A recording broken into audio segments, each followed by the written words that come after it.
देवाला शरण जाऊन त्याचे अखंड नामस्मरण करत जावं,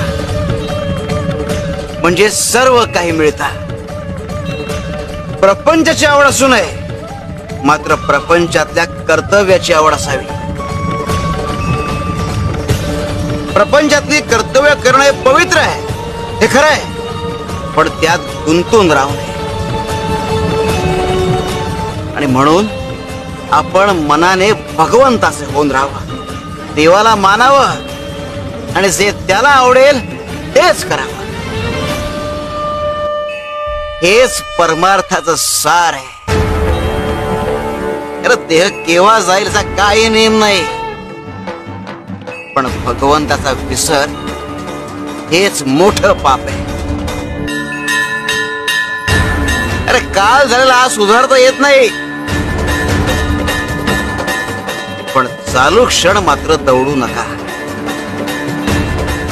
निराश होऊ नका. अरे प्रपंच पुरा होण्याकरता आपण मरेपर्यंत काम करतो.